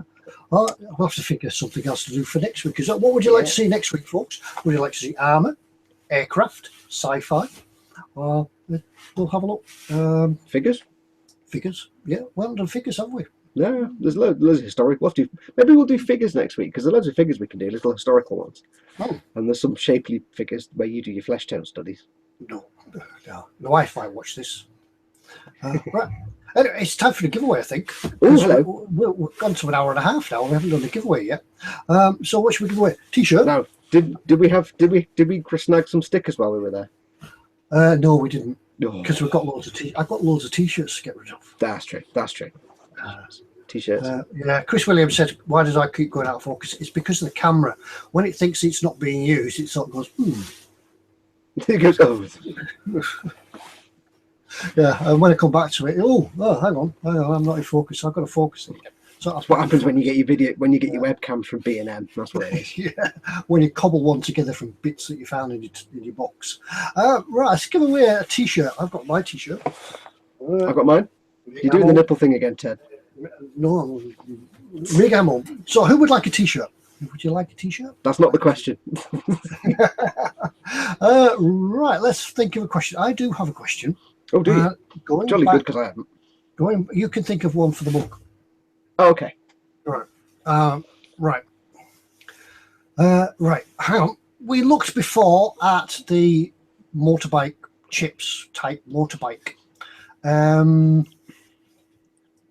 So, in the chip series, Larry Wilcox was one of the cast, of the main cast. Who was the other one? Oh, I know the answer to this, but I'm not going to say anything. Who played Poncho? Was it Poncho? And I haven't got it onto screen share. Oh, straight away, bang! There you go. We've already had one. Phil East, Eric Estrada. Eric Estrada. Yeah. Do you want to share the screen there? I can't actually share it at the moment because I haven't got it up, or have I? TK sent me text me something, but I don't actually know what he means. TK, I don't know what you mean. Oh, do you mean the measurement one? I see. All right. Yes. I understand, TK. Are you trying to share the screen there, Ted? Yeah, I'm trying. Okay. I can't seem to do it. No. Do you want me to do it? If you can. Can I do it? Hang on. You've got the chat already on your laptop, on your computer. Yeah, let's see if I can do it. Now, this is probably going to break the internet with an infinite loop of the screen, but let me just maximise that. Can you see it now? So hang on, I'll come back to you. Because I can't see the screen. I can't see the screen now. So can you see it? It is there. It is there. Yep. There we go. Blah blah blah. XDD. First one. Phil East. Eric Estrada. Well done, Phil. So if you send me your address to ted@emodels.co.uk. Yeah.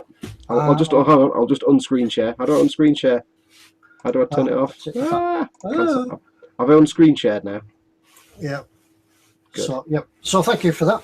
Send us your address, Phil, ted@emodels.co.uk, and I'll get you a sweatshirt, a T-shirt, not sweatshirt, a T-shirt sent out to you. Send us your size as well. We've only got a limited number of sizes.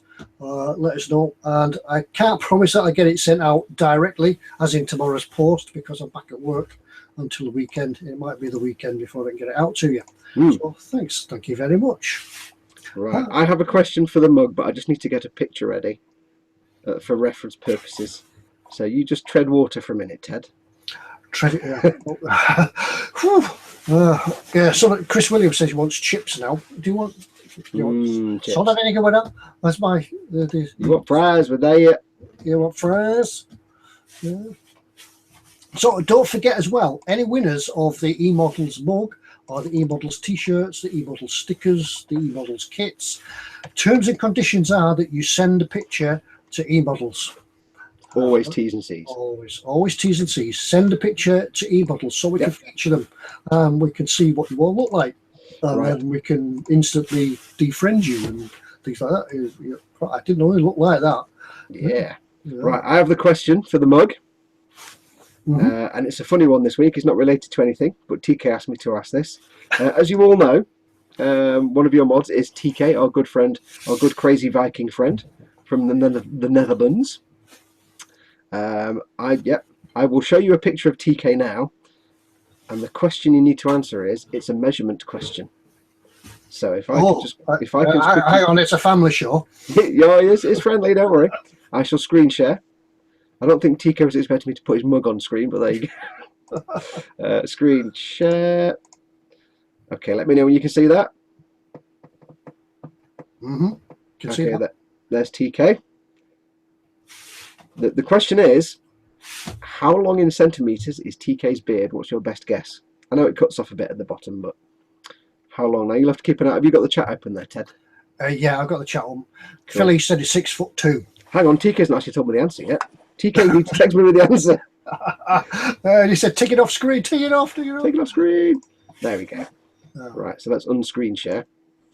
Okay, let me just make sure I actually get TK to send me the measurement. How long is it in? I should have asked that before I actually asked the question, really, shouldn't I? Yeah, it's one of these numbers things, really. We've got to go back up now. Yeah, we go. want it in centimetres. Being European, we'll need it in centimetres. Yes. So I'm just waiting for TK to text me back with the exact figure. And it'll be the closest number. And I've got to try and keep the chat there. So you've got a little while to answer because it'll be the closest to the actual number. And I'm waiting for TK to... Oh! Aha, right, we have an answer. Okay, the actual answer is 22.5 centimetres. That's a heck of a beard. Right. So 22.5 centimetres. So we've got Mr. Loth at 20. We have... Oh, boys at 25, so that's further away. James Blackham at 20. 23 centimetres plastic sturgeon. That's the closest one so far. The closest one so far. 4 stroops long. That's not a metric measurement. 30 centimetres. Well, I think 23 takes it then. Plastic sturgeon. I think 23 with plastic sturgeon. That's going to work for me. So I think it's plastic sturgeon. Shall I screen share that again for you? Thank you. I don't need to actually screen share it because it's not timed, is it? So yes, plastic sturgeon, 23 centimetres, the first answer we have on here. So well done. Send your email to ted@emodels.co.uk with your name and address, and you will get your eModels mug sent to you forthwith. And remember, like you said before, post a picture up on the eModels Facebook page of you and your lovely, delicious mug. If you can put a strip waffle on the top as well, that's even better. Just checking. We should have. Sorry. Yeah. Scott said it's 4 stroops long. Yeah. Right. So we'll take that one as being the first on our screens. Yep. I can share it. It's not a problem. I'll share it just so everybody can be happy. Sharing. Am I on there yet? Yeah, I've froze it on you so I can chat. So 20, 28, 35, 32, 37, 20, 29, and there we have plastic sturgeons. The first one that is the closest one at 23, so the first one with the closest answer. The static board says 21. Yeah, if you said 21, there's 22, but we had 22. What would you say it was? 22.5. So 23 is only half a centimetre off. So there you go. Yeah, I've got that. So, okay. Lovely jubbly. I nearly closed the chat down then. That would have been a bad mistake. Right, you can unlock it from me now. Oh, right. Yeah, we're back to normal, I think. I think it's about time. See, I'm out of focus again. Do we have any secret messages, Ted? No, as I say, unfortunately tonight I can't get any messages on my telephone. So if anybody has any questions left, no, I meant messages. From nothing at all this evening. No, nothing at all this evening. So we'll sort that out for next week. Right. So yeah, we'll have a look. Maybe we'll have a look at some figures next week. Yeah. And if you've got any requests about what you want to see in next week's show, just send them in. We know TK is going to say planes, so we'll get a plane in there for TK. Yeah. Does anybody have any questions in the chat? Yeah, how long have we been going? What time are we on? Final call for any questions. Yeah, we've had an hour and a half so far, Ted. I know. That's fast, isn't it? Yeah, I've been before we came on tonight, so I don't have to dash off. Yeah. Chris Williams says, Ted will have hundreds of questions tomorrow. So yes, I'm always willing for the questions. Smoo says, does TK use his beard for dry brushing or stippling? Yeah, that's a good point. Yeah. Plastic Sturgeon says, I never win out. Yeah, well, you do now. You've won a nice mug. So there you go. Yeah, eModels will send you out that mug, not me. It doesn't come from me. It comes from eModels. And we found a secret stash. I think he's kept a few behind just for the giveaways.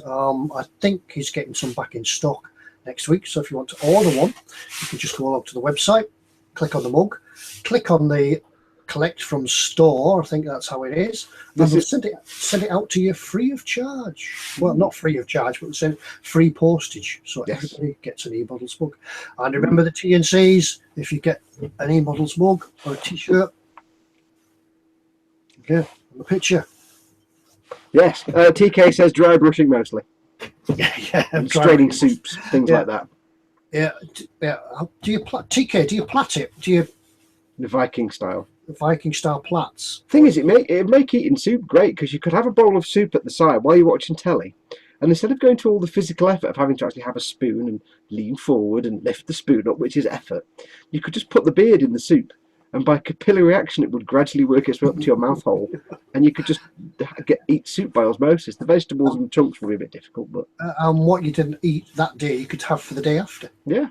Have you managed to get the squirrels out of it though, TK? That's the thing. You've still got the squirrels in there. Alex Strickling says a question there. Yes. What is our preferred primer? Well, for me, my current primer of choice is the UMP one. Yeah, me too. Me and Ted use exactly the same primers because they're awesome. He's frozen again. Yeah, me and Ted right now both use the UMP Ultimate Primer, which is exactly the same stuff as in the US Badger Steinal Res, and Ammo also do their Ammo one-shot primer. It's all the same stuff. It's all Badger Steinal Res, and UMP and Ammo relabel it. It's all good stuff. Yeah, so that's up to now, that's the best I've found. I've tried the Ammo stuff. I've even started off, as we all did, trying the Humbrol stuff. I've tried stuff from motor parts manufacturer, motor parts stores and things like that. Tried them all. So far, this one's winning. The only primer I found superior in every way is Tamiya Rattle Can Primer, because it's as tough as nails and uses a really thin coat. The downside is it's a rattle can primer and it doesn't come in black. But if you're using the rattle can primer outside, you can't beat Tamiya Rattle Can. I've been using the Army Painter Black. That's quite nice actually. I've been using that on Thiegel.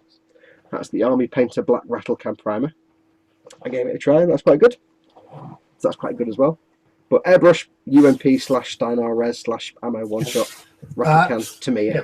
And this stuff, it doesn't need thinning. People thin primers, and I don't know why.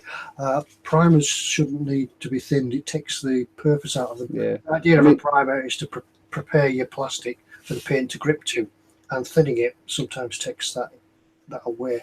It says on the bottle you need a 0.4mm airbrush or larger. I actually found it works on my 0.35 Neo. Struggles a little bit. You can add a tiny amount of thinner to it if you've got a smaller nozzle, but ideally you want a 0.4 or 0.5mm airbrush to blap it through and clean it out quickly. When you're finished. Smooth says the white does need to be thinned. He's frozen again. The white primer. We lost you there, Ted. Yeah, I found a problem with the white primer. Smooth says it tends to need thinning. I just find it doesn't really sit as well as the grey and the black and the red. Maybe it's just the way I'm using it. White primers are always a bit. It's like white. Any kind of white paint or primer is always a pig to put on.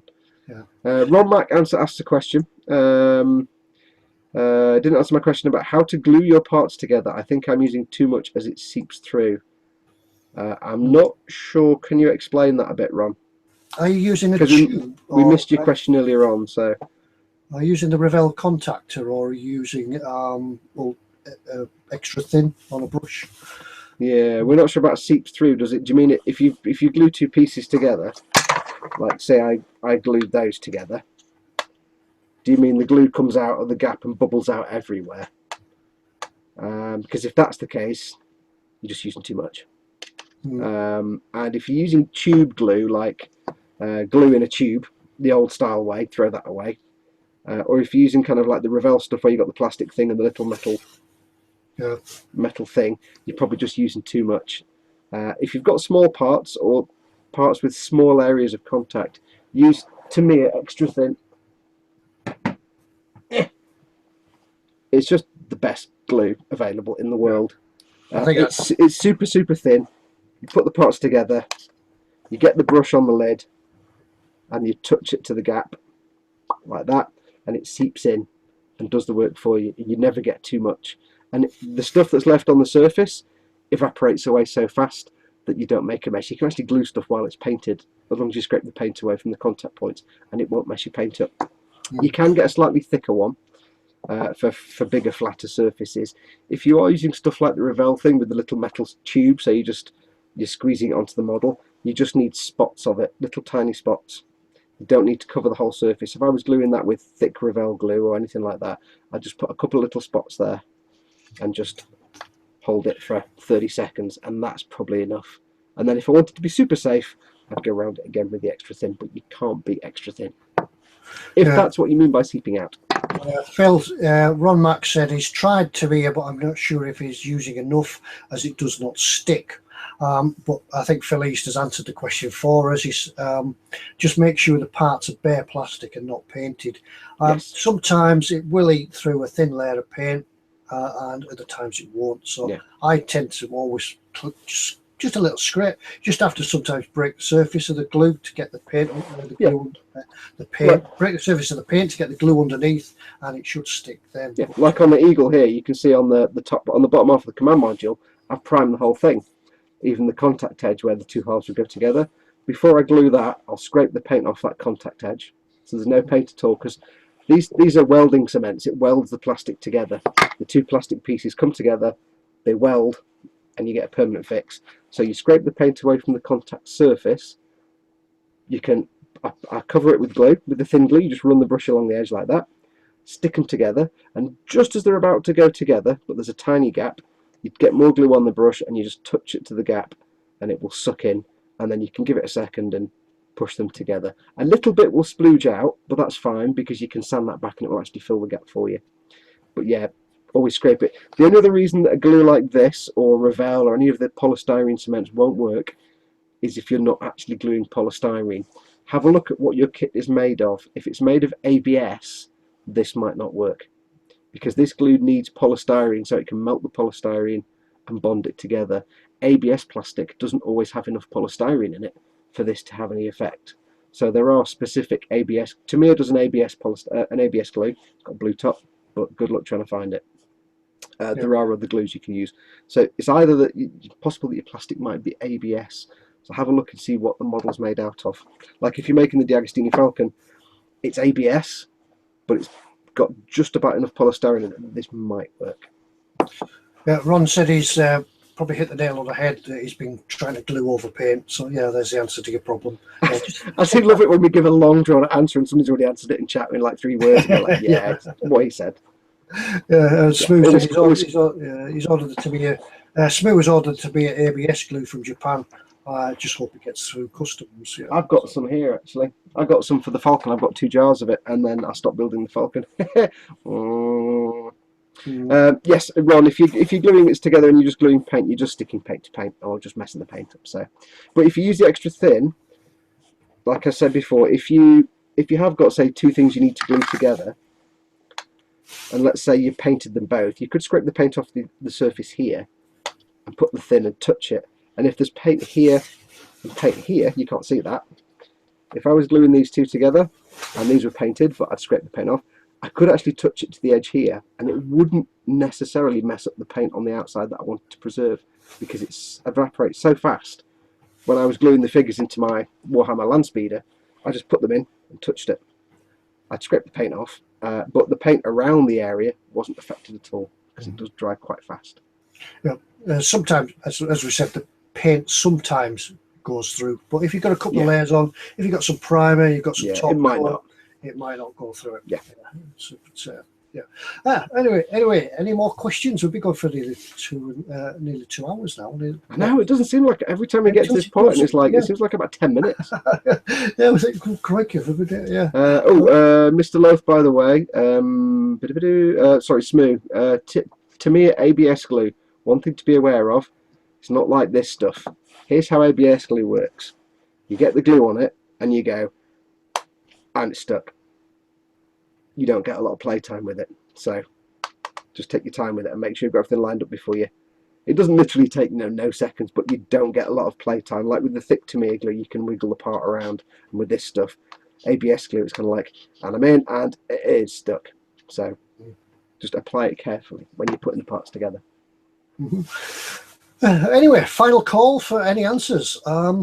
Or questions. Any questions even. Yeah, you give us the answers and we'll come up with what the question is. Welcome to Jeopardy. I'll take a B, please, Vanna. Yeah, right. So, last call for any questions for the evening. Have I got any questions, Ted? Have you got any questions, Ted? I'll just see if my phone's picked I've got a question. Now, it's not a model making question, but it's a question I found myself wondering the other day, right? Most cars, people that own cars, most of us own cars. Most cars, when you have a car, it works. More often than not. You might get an old banger, but you don't see people fiddling with the engines in their cars constantly in their driveways every day. But whenever you see someone who's got a motorbike, unless it's brand new, they're always being fiddled with and adjusted, and they never start, and they're tinkering with them, and they're trying to get them to work, and they're always breaking. A motorbike's just not as reliable as car engine, and if so, why? I'm not a motorbike person, so I don't know, but people down our street, they're always fixing their motorbikes, and they're not even that old, yet cars just work. Unless it's my old car, it never worked. Well, that's true. So there's a question for motorbike owners. Why are motorbikes always breaking down? Smooth says, Citadel paint for airbrushing. Can you use X28? Yes, you can. Yes, you can. Don't use water because the paint doesn't work very well with water if you thin it to that level. X28 is absolutely fine. It actually works really, really well. You need it really super thin. You have to put... I've got some little 10mm dropper pots, and it's probably that much paint to that much thinner. Again, it's not science. You want about the consistency of milk, but you'll be using a lot more thinner than you used to, and you'll be literally pouring most of the paint out the pot. They're only like 12mm. So get yourself some little 10mm dropper bottles, put all the paint out from the pot. It's the easiest thing to do, and just add the thinner till you get milk, and they spray beautifully. I absolutely adore them to spray on. They're so smooth. They do a range of air paints, but I've not tried those. The answers coming in for the motorbike questions. They're easy to work. Oh, it's frozen on me right in the middle of the answer. As well, because you used to have to change the chain or tighten the chain every couple of 100 miles, change the oil. Yeah, they work a lot harder. Yeah, Michael Hayward says they're highly strung. Yeah, complex. Need to push the components harder. Yeah, it kind of explains it. It's like my neighbour the neighbours behind me. He's got a motorbike, and this is what I don't get. It's a modern motorbike. It's a just funky looking modern thing. I don't know motorbikes, and yet of a Sunday I'll be sat there and I'll hear and this thing is like louder than the volcano going off, and he runs it for like 30 seconds and then stops, and he does that like 2 or 3 times every hour for about 6 hours, and then once every 3 or 4 weeks he'll actually go out on it. And it's like, what are you doing to a bike that you may have to run it for say 30 or 40 seconds every 20 minutes? Because it's really, really annoying from my point of view. It's like, can you not just fix it and make it work?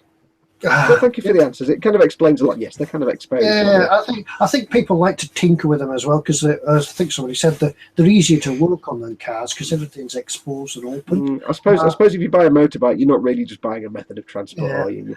See, I don't do motorbikes. I get why people like them, but you'd never get me on one. And I think I also think that the guy that lives next door every Sunday morning starts it up. I think if you had a big motorbike there and it was all these thousands of cc's and it was just there, and it just needs to be turned on so you can hear it go vroom, vroom. It's that sense of power as you twist the grip.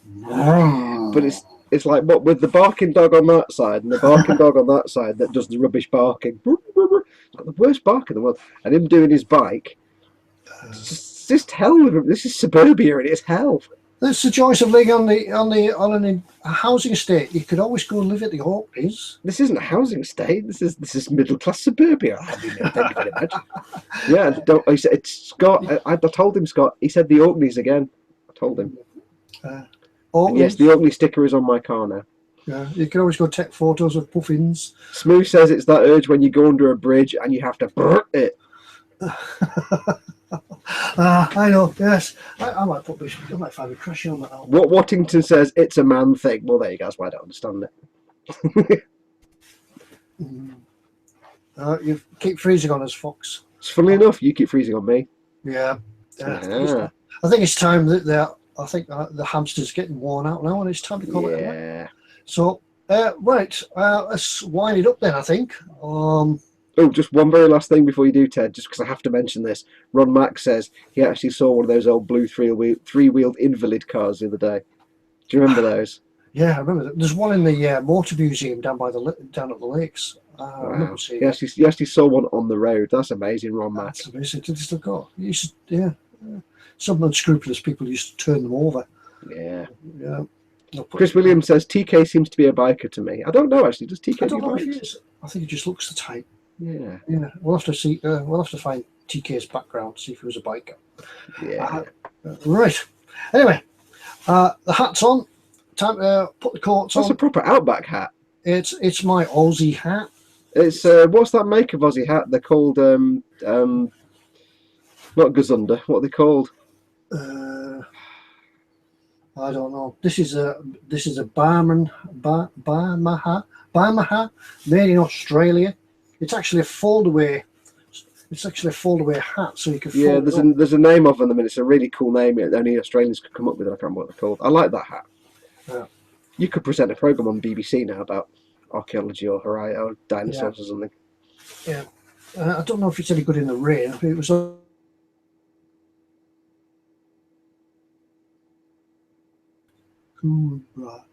Right. Anyway, as Felice says, it's time to go slap it on. So, well, have we started with that now? Good evening, everybody, and welcome to Slap It On. Good evening with your Australian accent. Good day, it's Bob Cooper here, and welcome to Slap It On with Bob Cooper. Right. Anyway, yeah. On that note, before it degenerates any further, I think we'll better call it a night and say goodbye to everybody and thank them all for joining us. Thanks, everybody. Thanks for coming along tonight and joining us on the eModels live stream, eModels.co.uk. What started off as being an hour-long live stream, we've really done 2 hours tonight. It just gets longer and longer, doesn't it? It's longer and longer as we keep going on. One time we'll try a marathon one time. We'll see if we can go for 24 hours. No, you can only stream. Ted, you just said that out loud. That was the worst possible thing you could have said. That was a thought. Yeah, we'll have to get lots of people to join us. I think you need to get the volume on your inner dialogue fixed. Yeah, maybe we won't do it. Yeah. Maybe we won't do that. Right, good night, guys. Thank you all for joining us. Thanks for your questions. Thanks for your chat. Yeah, thank you, everybody. Making this worthwhile. So once again, it's good night. Good night, bro. Fair dinkum, mate. See you all next week. Bye. Bye. Bye. Oh, I've got to turn it off now. Woo.